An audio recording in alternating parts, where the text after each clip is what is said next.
Member for Waite. Thank you, sir. I move that this bill be now read a second time. Mr Deputy Speaker, as you know, car accidents happen. They can be minor bingles, like small dings and dents from a parking accident. Even I've done that, all the way through to serious accidents which can result in statutory write-offs and, even worse, fatalities or significant injury. This can obviously be a very stressful time for all involved. In South Australia, most vehicle owners have car insurance, and most of the insurance contracts have a right to repair clause, basically giving the owner of the vehicle the power to choose who can repair their vehicles in the event of an accident. Now, this seems very simple and easy to follow. However, when you introduce multinational insurance companies, small business crash repairers and consumers who at times have little knowledge of their rights or how a vehicle is repaired to pre-accident condition, this process can indeed be very confusing. The crash repair industry have been vocal for decades in raising issues with this system, highlighting the following key issues. 1. Insurers steering customers to their preferred repairer network. 2. Insurers setting repair allowances for altering a repairer's cost estimate. 3. Insurers using funny time, funny money to convert a repairer's estimate to their preferred estimation methodology. 4. Insurers using a two-quote model or to force a cash settlement. And finally, insurers requesting repairers to use non-authorised genuine parts or incorrect repair methods without consumer knowledge. Mr Deputy Speaker, when I was the presiding member of the Economic and Finance Committee, we initiated the inquiry into the motor vehicle insurance and repair industry following discussions with a number of my constituents and crash repairers that service my community. I'd like to thank the current member for Colton, who followed me as the presiding member of that committee, for his work in continuing with the inquiry as witnesses after witness, small business after small business provided a public or in-camera contribution attesting to how the current system is failing their industry, but ultimately the consumers of South Australia. And I would like to acknowledge the repairers who made confidential submissions to the inquiry, despite their concerns of being cut out from future work by insurers should their businesses be named publicly.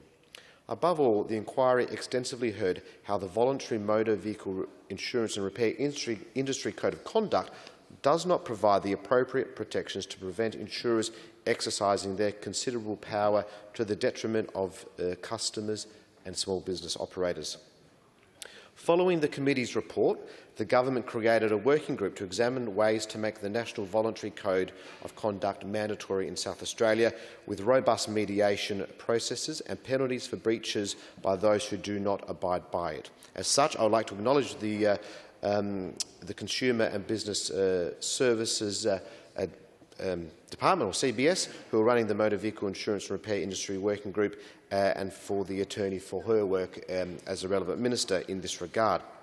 Since I announced my intention to introduce this amendment to the House some 2 months ago, I understand that that working group has been working overtime to prepare and respond to an options paper on this very issue. And in fact, in my time as a member of this place, I can't recall seeing a government working group moving so quickly.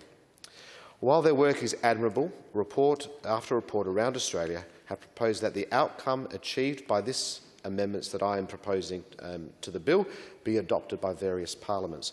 Western Australia, New South Wales and now the South Australian Parliament have all prepared reports that demonstrate the need for action now.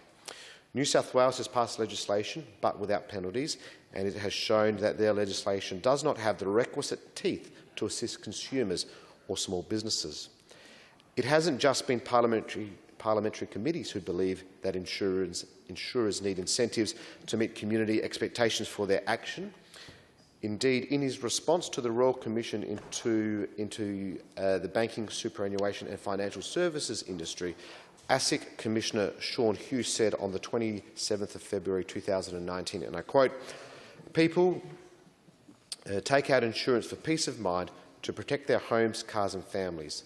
The value of an insurance policy is in the promise so that a consumer can feel confident and secure that they will be looked after when something goes wrong.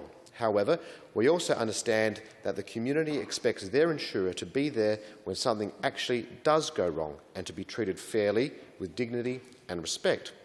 Unfortunately, testimony in the Royal Commission provided a sobering snapshot of a serious disconnect between community expectations and consumer experiences, Mr Hughes went on to say. This was also the experience of the South Australia's Parliament's Economic and Finance Committee when conducting its inquiry into the motor vehicle insurance and repair industry. There will not be time today to go into the details of the committee's report, which supports these proposed amendments, but I don't believe this to be necessary, as members interested can simply look at the recommendations from, indeed, that bipartisan report of the committee at the time, which outlines why these amendments are necessary. 11 members of the Parliament heard testimony on this issue through the committee process, being the member for Wright, Newland, Schubert, Enfield, Lee, Chafee, and the presiding member, obviously, as previously indicated, the member for Colton, all holding membership of that committee at the time of the report's unanimous and bipartisan publication. To summarise, the following statements are taken from that report. And I quote, "The committee received 53 written submissions and heard from 35 witnesses across 7 public hearings and 2 in-camera hearings. During the inquiry, the committee heard from many crash repairers and consumers about the issues they had encountered while trying to get vehicles repaired as part of an insurance claim. These issues included difficulties in consumers accessing their repairer of choice and claims of insurers steering consumers towards their preferred network of repairers, the use of second-hand and/or non-original equipment, manufacturer parts, in repairs and related safety, warranty and liability concerns when using those parts, a lack of transparency of information, with consumers often not being made fully aware by insurers of all the details related to their repairs and/or insurance policies, disagreements over methodology used by crash repairers and insurers to assess the repairs needed and cost of said repairs to restore the motor vehicle back to pre-accident condition, and the quote negotiation process. And finally, insurers choosing to provide cash settlements to consumers instead of repairing their vehicles." And I go on. The committee makes 11 recommendations aimed at increasing transparency, consumer choice and awareness across the motor vehicle insurance and repair industry, while maintaining consumer safety by ensuring that all motor vehicles repaired as part of insurance claims are restored to their pre-accident condition. With the primary recommendation from the report being, and I quote, "The South Australian Government introduced legislation to mandate the Motor Vehicle Insurance and Repair Industry Code of Conduct, known as the Code, in South Australia, as well as provision for," and I go on, "a binding mediation process to enable the expedited resolution of internal disputes between motor vehicle insurers and crash repairers, overseen by suitable independent authorities such as the Small Business Commissioner or the Commissioner for Consumer and Business Services, appropriate financial penalties for breaches of the Code of Conduct to ensure compliance by all parties, and the ongoing review process to ensure that the Code of Conduct remains up-to-date and relevant to the current industry requirements." Insurers are on record in the committee as supporting the code being mandated in South Australia, and I understand that there has been a suggestion that insurers may not support penalties for breaches. I can understand that, and I'm sure many members of the House support speed limits on our roads, but are not happy when they are caught speeding, as they may have to pay a rather substantial fine. However, the main way to change or to increase and enhance best practice in this regard is to ensure that there are penalties in there as well. Many people have appealed to insurers to be good corporate citizens, just as we continue to ask people not to speed on our roads. But to help ensure that people do the right thing, it's important that in this regard there are some penalty provisions. Insurers are only doing what they need to do, which is to look after their shareholders, which is vitally important, and their policy holders. The only way to get insurers to change their behaviour is to create a framework that will impact them, where they will notice if they do not act suitably, there will be a financial penalty. One issue that has been raised with me is whether the Motor Vehicle Insurance and Repair Industry Code of Conduct will stand up to any challenges.